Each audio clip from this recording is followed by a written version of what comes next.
Good morning, everyone, and thank you for joining us today. So first of all, I'm Marcy Utakis, and I represent Ryder Levitt Bucknall, and I serve as the chair of the membership committee. And with me today is Lisa Folsom. She is our co-chair, and she is with Sunland Asphalt. Good morning, Lisa. Good morning. Also with us is Carrie Kelly, the Executive Director of AED, and Meg and Juliana are on also to assist with today's meeting. So good morning, ladies. Good morning, everybody. You know, I think this is our 6th installment of this, so woohoo. So welcome to the Member in Focus virtual series. We conduct fun and informative interviews with Arizona's leading practitioners in the field of economic development. So for today's In Focus meeting, oh, I'm sorry, Lisa, that's your part. I would be glad to let you take it over. So for today's In Focus meeting, we've enabled your video so that we can all connect, but to ensure the quality of our audio, we ask that all attendees place themselves on mute. Time permits, at the end, we will take additional questions posted to the chat box. We will be keeping to our 30-minute time frame to get you all out on time today. So Lisa and I will be your hosts today, and now it's my privilege to introduce our guest and kick off 2021 with our AED president and one of Arizona's foremost economic developers, Mignonne Hollis from the Arizona Regional Economic Development Foundation. Good morning, Mignonne, and welcome. Good morning. Thank you so much for having me on this morning. Absolutely. Well, we'd like to begin this morning by finding out a little bit more about you.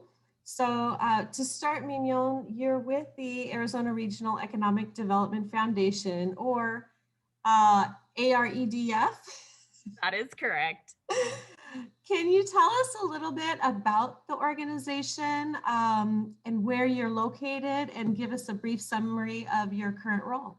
Sure. And before I get started, I just want to give a shout out to Lori Collins, who is the vice president, and Wendy, who is the president-elect, if I get that right. But I just wanted to make, or just the other way around. Lori is now president-elect, and yeah, anyway, new year, new title. But I wanted to give a shout out to the rest of the exec team that's here as well.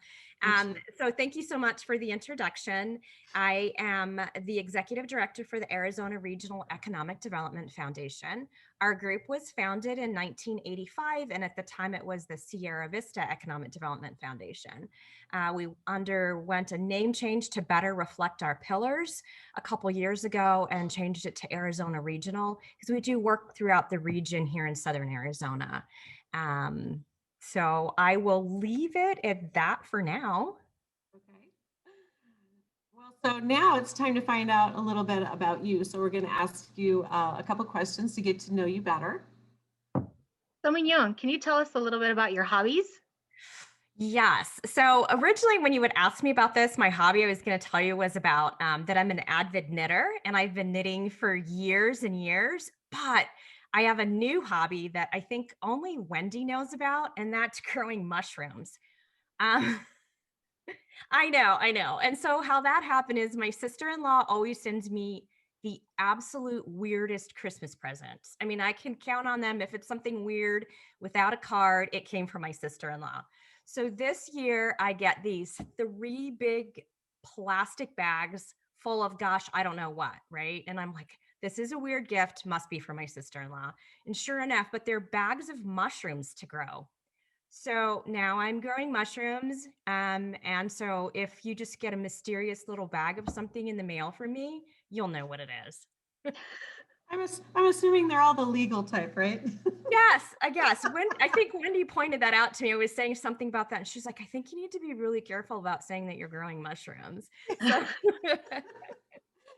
Exactly. I'm like, everybody needs a side hustle, Mignonne. Exactly. If that doesn't work out, I mean, we are in economic development, right? And I'm in a rural region, so why not try that? Okay. Mignonne, would you say you are more of an extrovert or introvert? I am definitely an introvert, and those people that really know me know that I prefer my quiet time. And so, yeah, definitely an introvert. And I already know the question to the answer to this question, but let's let everybody else know. Do you have a pet? And if so, tell us more. Yeah, I do. I have 3 dogs. They're all rescues. And when we were getting started on this, I had them in the house because it's raining, but they're worse than children. So they are all running around, making noise, and deciding this was the time for them to be vocal because they are extrovert pets. So I've put them outside. So I think we'll be safe for the rest of this session today. Yeah. Well, if you do have to let them in, it's perfectly fine. Sure. They'll be up and in, in the camera because it's all about them. We are a pet friendly group here, so we're good with that. Yeah, maybe one of these next time will be everybody bring your pet. That'd be fantastic. Okay, so now we've reached the part of the interview where we get to learn more about your work. So we'll begin with a few questions about your career. So Mignonne, tell us a little bit more about your current role and focus in economic development for AREDF. Great. So, as I mentioned before, we started in 1985. We operate a little differently than a lot of the economic development groups. We're a 501c3. We're not affiliated with any other organization, and so we're totally self-funded. We have several pillars, and we work a little bit differently. So our pillars are healthcare, but for us, it's just about access to healthcare and that whole sustainability. Being in a rural region, it's really difficult just to get your basic healthcare. So we advocate for that. We make sure that people have access to it. We make sure that we lobby for sustainable healthcare. I serve on the state healthcare group, and one of the things, of course, is just getting diverse workforce inside healthcare. And of course, for us, that means a little bit different so that, we have some of the specialties that we need here. I think you all know that when you have a loved one in the hospital, if even, under best of circumstances, you have to take time off of work to be there and to be able to support them. But if we don't have anything here, then that means they have to go to Tucson or to Phoenix for healthcare. So then you have to quit your job in some cases to be able to take care of a loved one. So that is one of our pillars. Of course, Fort Huachuca is another one, is just sustaining the military base. And then we have mining, aerospace, which is super exciting for us. And then, of course, your basic economic development, things that you have, such as retention and expansion. And through that, we have 2 facilities that we run. We have a co-space. They're both operate as a co-space, one more of an incubator and one more as an innovation center. But we have space inside those that we do at a sliding scale fee for our clients. We are currently, even through COVID, at 98% capacity.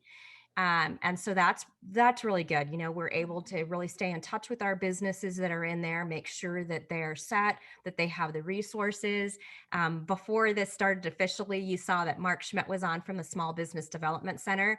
And so he has drop-in hours, and he comes over into our center and provides counseling, staff counseling for our tenants in the building. So yeah, that's a little bit about what we do. And I'll just leave it at that for now. Okay, so what inspired you to pursue the career you have today? So I think, like most of us in economic development, the career sought us, not we economic development. And I was in the Small Business Development Center. My previous background is I'm an accountant by trade, a CPA. And so I always worked, inside a hospital, inside somewhere else, doing the books.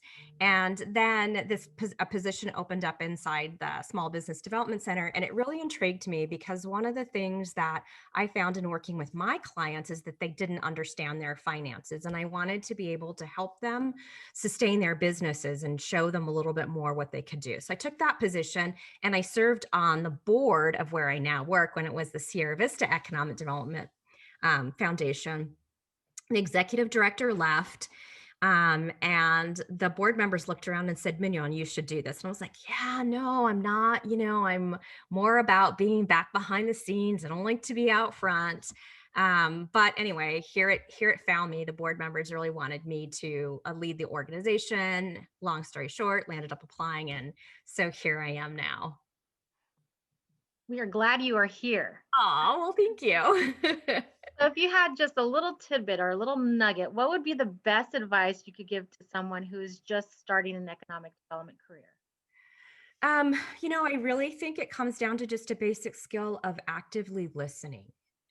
One of the biggest things is when you are really listening to your community and to those around you is when those ideas come of how you can help. And I tell everybody, everyone has a part of economic development. I know I'm talking to a room full of economic developers and those in the field, so you know that everyone plays a role. And I think just listening and finding that opportunity of where you can connect and help organizations and help your community is the best. That actively listening piece that's super hard to do because we want to give the answers right. Very It good really is. advice. Okay, so can you tell us about a cool industry, a business or an event within your community that we may not already know about? So there's two. There's the one, I know some of you know about the Aerospace Arizona that we founded. And the reason we did that is where we're located in Cochise County, we have access to the Benson Airport. And it was one of the top shining stars for the state of Arizona as far as unmanned flights. So what we did is we partnered with the city of Benson and we do all of their business development around the unmanned system. So we have a test site there. We own a hangar. We have several companies that come down and do a lot of testing. And so that whole organization has really, really grown. We're doing some super cool things there. We're having a competition in April. We partner with Assure, which is the ASU research division. And then we also work now with the University of Arizona, and they have what's called ARC, which is the same thing. So we work with them. We've partnered with, and Lori knows this, with AZ Labs. They had asked us to come in and do some work to help them. And we've done that through Assure. And so we're able to have the companies that, again, that are doing unmanned stuff that need a secure lab, do some work at AZ Labs. So it's super exciting. That's one thing. And then the other that we're just launching off is a co-starter program, which we'll be doing in conjunction with our tenants inside our building. And it's just a different way of doing a business plan. And I'd love to share that with you all. I'm sharing it with the city of Peoria. It's when you're doing that traditional business plan, everybody just kind of their eyes glaze over and they're like, oh my gosh, I'm never going to be able to get through this. This is super easy. It's a one chart and you work through the little chart of picking things through. So I'd be happy to share that tool with you all, but we're going to be launching that. And we've had several larger companies inside our community come forward and already say that they want to sponsor a student or a business. So we were like at first only going to have maybe 6 students in the first cohort come through, but we're already where we're going to have 10 because we've had companies come forward saying that they wanted to sponsor people. So we're really excited about launching that. It comes at a perfect time in our community. COVID has hit us pretty hard. And so we've just had the closure of 2 major companies here. Our Outback closed. And so again, those of you in economic development understand when a large chain leaves a community, what that really means inside the community. Our Staples will probably be closing in the next week or so, and then we'll have another large company also closing. So it comes at a time where we really need to get our entrepreneurs involved. We need to make sure that the companies that we do have here have the tools and what they need to be able to sustain or to diversify. I wish you great success with that endeavor. Thank you. Yeah, so you may have already included some of this in your last response, but is there any special project or program that you're currently working on or a current win that really stands out to you? Yeah, it's this co-starter one that we're going to start. Co-start. See, I think I'm funny in my own little world. But, we're doing that in February 25th, and very excited just about the possibilities that it provides. Doing a lot. I don't know if any of you were on the call, the IEDC training earlier this week for small communities and how to diversify and get tools for them. And they had some fantastic ideas about, and it sort of involves what we're doing with co-starters, but traditionally in economic development, we really don't focus that much on retail, or our organization hasn't. And so I want to do a retail incubator. And there were just some great tools that IEDC shared on how to do that. So that's something else that we'll be looking at probably towards the fall.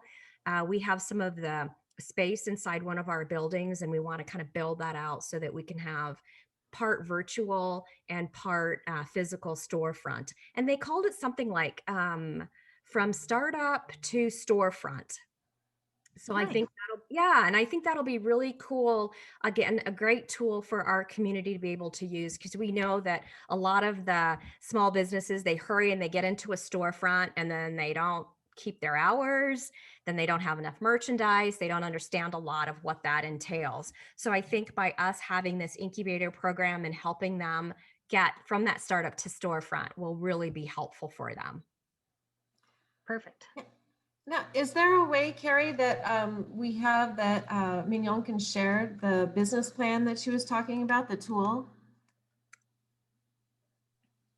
Yeah, do you want to do a share screen, Mignonne? I don't have it up on mine, so it's a little spreadsheet, and I'll send that out to if we've got, or you can all just contact me and I'd be happy to, because I don't want to give it out if that's just clogging up your your inbox. But if it's something that you're interested in doing, I'd be happy to share that tool as we're starting to roll it out. Yeah, or maybe there's a way that we could put it on the website so people can go and get it. Yeah. Unfortunately, the Co-Starter website is one of the things I didn't like. Like, you get on there and you're like, what is this? I don't understand.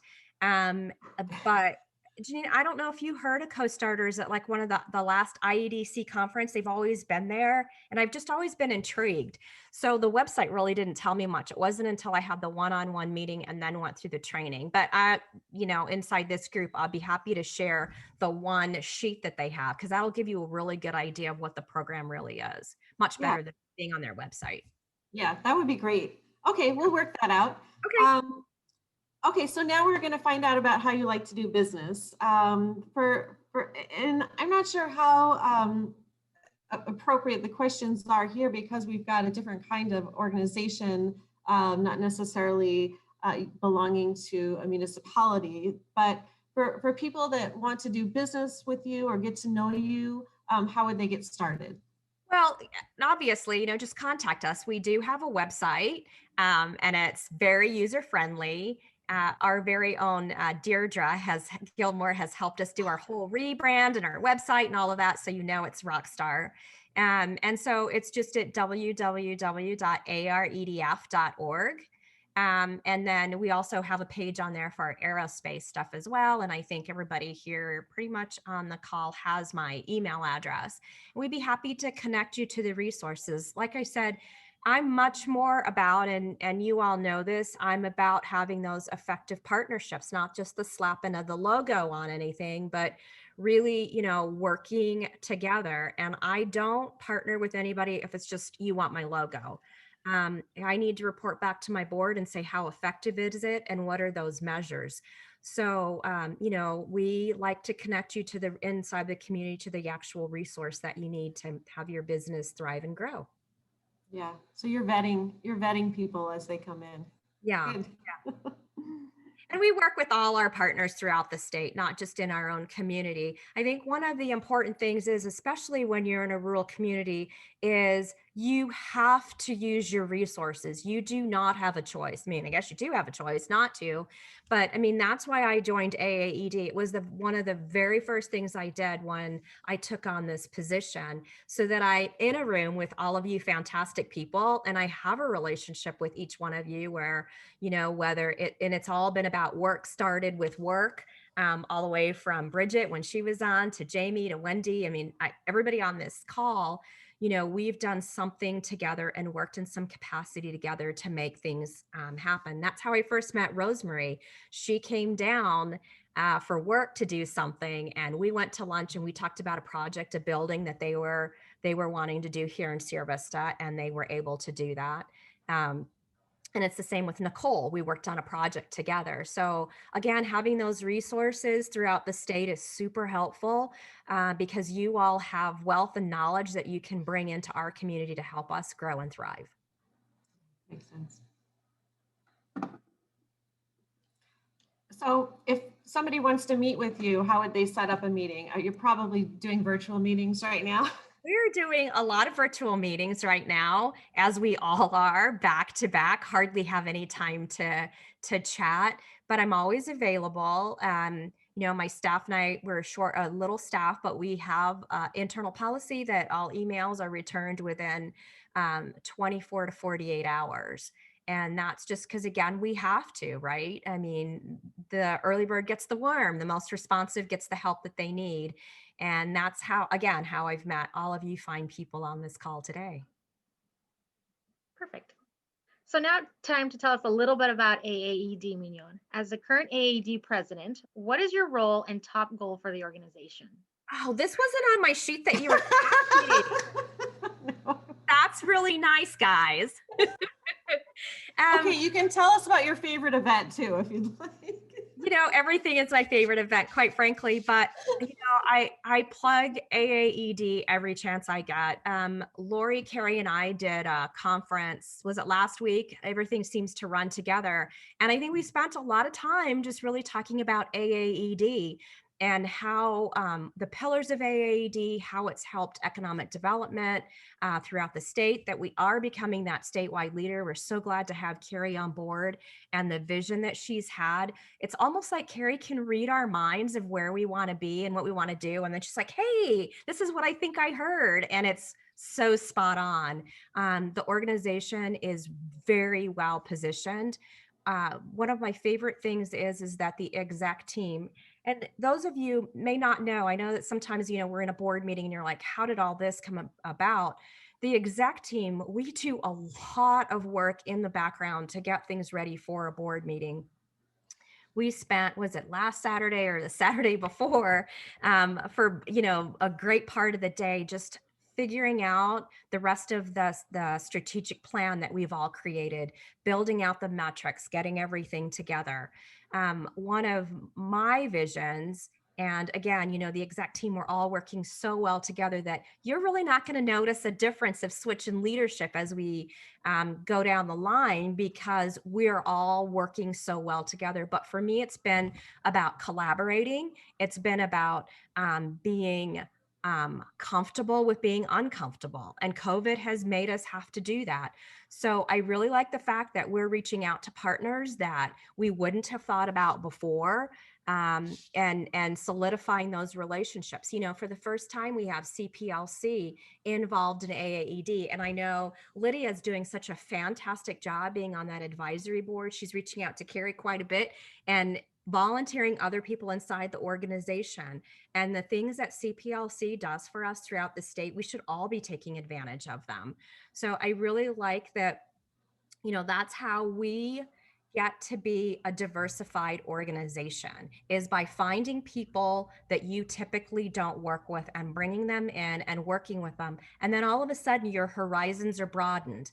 And I'm such an advocate of doing that. And especially for me being an introvert, I'm always, every day is a challenge, like, oh, I have to meet a new person, make a new connection. But through that, I've been able to grow. And throughout that, my organization's been able to grow. I never would have pegged you as an introvert at all. So you're doing a great job of not showing that part of you. I was laughing with Lisa and I said, yeah, that's going to be extrovert all the way. So I learned something about you beyond what your work, something personal about you too. So that's great. Yeah, it's one of those things when you take those tests, right? They ask you, like, your work forces you to be something oftentimes that you're not. And then you have to get into character for that. And that's how I see my work, is like, okay, time to get into character, time to do this. But when I'm in my own home and in my own surroundings, it was my friends, then I get to be the quiet me in the corner, having fun and enjoying life the way I like to. Yeah, I got it. Does anybody have any questions for Mignonne? You can go ahead and either you could type it or you could just speak it out if you want to. we all know each other well here.